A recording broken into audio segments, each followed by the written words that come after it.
Hey, thanks for joining me. So this video is going to tell you everything that I learned and went through on the Ryan Levesque Quiz Funnel Bootcamp. And hopefully there'll be some tips you can pick up on how you construct your very next quiz funnel. See you on the other side. First part, a little bit of strategy first. What is the offer? Part one of this offer is delivering the thing that they think they need for free. Part two of the offer is delivering the thing that you know they need to solve the problem. So they see an ad, they see a link on a website, they go, ooh, I know how to, I want to cure my imposter syndrome. Click. Come through to this, they think, that the quiz is going to deliver. There's some kind of free answer to them at this point. We deliver on that free answer. But that answer might be kind of like, we know that imposter syndrome is something that can be, your self-confidence is one of the key aspects. But in reality, it's something that is impacted across the whole part of your life. It stems from your health, your wellness, and your relationship. It goes wider. So to tell you, I know I've given you this for free, and you've got one part of this to work on your confidence, but where it stems from, 9 times out of 10, is something that is impacting the whole of your life. And that's the true way how to solve this.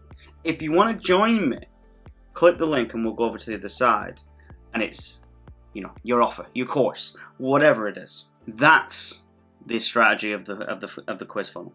So first key takeaway here, we deliver the band-aid that we promised initially for free. You can have this for free. But we sell the thing that delivers the cure. That way we can have many different band-aids coming into the one offer that we know is the cure. The next key point here is regarding the lead magnet, regarding the reason they came into the quiz, regarding the reason they clicked the ad, whatever it may be. It is their affirmation, it is their diagnosis, so it has to create value. There has to be some tangibility in the offer that is presented at the end of the quiz. I'm not talking about the offer towards the sale, I'm talking about the thing that they're going to get for free. They have to be able to see the value in that as much as possible. Okay, let's just deconstruct the band-aid a little bit more deeper right now. So let's just say we're doing a personality quiz. And for example, we will have about 6 different types of personality outcomes from that, each delivering their own level of value. You are personality type A. This is your outcome. Now, what this means is, again, you're going to say this at the end of your quiz, this is where the value bit is delivered. What this means is X, Y, and Z. This means you are overexcitable, you are, whatever it may be. A common mistake that this type of personality type does is this, and this. And this can sometimes result in X, Y, and Z. How do you change that? Right, okay. Here's what you need to do about it. Click the link below. Yeah, you found out your personality type. You know what the common mistake of what your kind of personality type does, and you resonate with that. And you know what that results in. Click the link below, and I can show you how to transform that. That's where the sales offer is. This way you can link any type of answer with this framework. You can link any type of answer into your sales offer. Your offer. Let's get that offer honed in first before we even touch quiz. So we need to decide what we're going to be selling. Is it going to be pure? Is it going to be perceived? We know there's going to be a hook. We know there's going to be some kind of outcomes that people are going to actually get from the quiz. They may, it could be 4, it could be 5, it could be 6. But where are they going to go to? There are places that are more suitable in your offer base. You may have 1 offer, 2 offer, 3 offer, 4 offers for different segments of people who came through your quiz. For example, if you find out the income of somebody within a quiz, and you find out that all that person can actually afford is something that is, $20 a month, then you're not going to offer them your $8,000 high ticket program. You may offer them $20, $10 a month self-service course, something like that. You may even offer another free gift at the end for them to go into the funnel. So they're actually in the nurture program for a low-end product to get them into the ascension. Get that in first. Decide what you are selling and whether it is pure, aligned to that persona, or whether it is perceived. So everything will go into the same offer. Really important. Next point is decide how you are selling. So where are you going to take people after? Are you going to get them to join the list, watch the sales video, buy a product, attend a webinar, all these different things? Start a conversation, text this number, or whatever it may be, to start a conversation. You need to be clear on what the CTA is at the end of the quiz. Remember, when you're deciding what you're selling, you may not have an offer yet. You want to launch a product or get an indicator of kind of like how the market will receive this.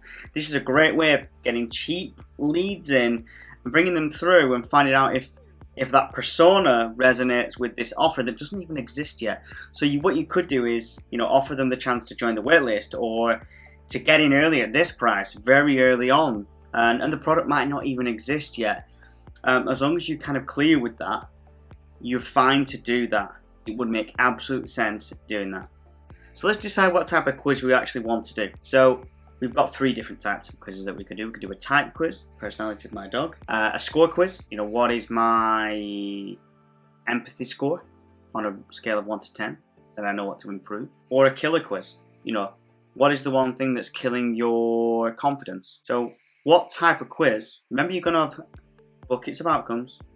What type of quiz would you think would resonate more with the audience that you want to target with this? Now it's time to select our outcomes or buckets. We need to be able to divide our quiz into 3 to 5 different groups of people who are going to get that deliverable, that free thing, that diagnosis, whatever it is. We need to be able to define and categorize those people so we can deliver the free value as tailored as possible. And don't forget to have a little bit of fun here. Your names don't have to be so prescriptive. They can be descriptive. They could be names you have made up. Superstar dog, or loud dog, or whatever it is. They're really bad ideas. But it could be something along those lines that inputted into the funnel, into the quiz, to mold it around that outcome. You can always revert to type A, B, C, type 1, 2, 3. Don't feel from the get-go you need to be able to come up with some fancy frivolous names for these people. They're not, it will help, but people aren't looking for, they're looking for the content of what their diagnosis is rather than the name. Now you've got your outcomes, you need to decide on what your band-aid is. And your band-aid might be, it is obviously something that's tailored to your 6, 4, 5, 3 outcomes. And remember, this is a partial fix. This is a band-aid, and I mean the word band-aid because it is the thing that they think they need. It is the thing that they clicked on initially, and we're delivering on that promise. That's the thing that we're delivering right now. In the content, we'll say how this is only a partial fix or a small kind of temporary fix, but the real cure of this is on the other page, is next. Click this button below and we'll see you on the other side, kind of thing. So remember, you need to decide a band-aid that is a partial fix. Here's how to look at it. So here's your outcome, here's what that means, here's the common mistakes that those people do, here's what can happen if those mistakes are not addressed, and here's what you can do about it. And next, we need to think about how we're going to link our band-aid to our outcome. So we deliver the outcome. There is the outcome. There is the diagnosis. There is the name of that. Here's what this means. So give them context of what that actually means. Do some relatability stuff. Also cover some kind of, next thing is mistakes that this type or this person commonly makes. And what can happen if they're not addressed. And then next, always next, is here's what you can do about it. This allows you to pivot onto the cure. The first part of this, and always the first question that you ask, is the grease the wheels question. So this is basically the easiest question in the quiz to answer. It's almost a no-brainer and generally has only 2 options for you to select. Next is the diagnosis question. Again, it only needs to be one question, but this is the question that when you ask it, it will be the question that diagnoses with them with one of the outcomes. The next is non-diagnosis questions. So these don't impact any kind of outcome-based selection on the back end. These are very much around you trying to get to know your audience more. So things like age, demographics, and things like that. Also help create demand for what you're offering. Ask questions that stimulate the thought. Has something like your self-confidence ever held you back in a public situation? So, and obviously, the offer is improving your self-confidence, for example, on the back end. Ask questions at this point that allows you to stimulate demand at this point. Also, look at questions that allow people to tell a little bit of their story. So allow people to put in long form answers where they get the opportunity to kind of not only vent, but allow go in depth with some of their answers. They may or may not. What you end up finding is if you put this kind of question towards the back end of the quiz, people will generally, because they're down there now, they're thinking about it, they've been stimulated about it, they will generally just really get into it and start actually answering these motivational questions in a lot more detail, allowing you to think about how you can change the quiz in the future as well. The fourth point of this is a lead capture question. What do you want to capture at the end? So, they've gone through, they've answered the questions, they're in between answering the questions and their outcome. In the middle bit, there is this form.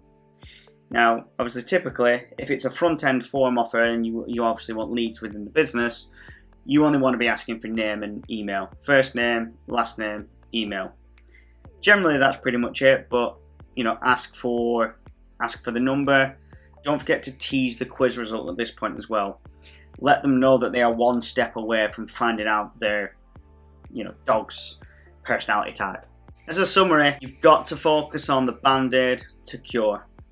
They're clicking an ad, they're coming in, they're expecting some kind of value delivered for free that solves the problem that they were promised on the ad, and then we can position the offer as a greater part of what the band-aid is. So it ensures that we've got congruence from A to B to C. I hope you've enjoyed the video. Please don't forget to like and subscribe. See you guys later.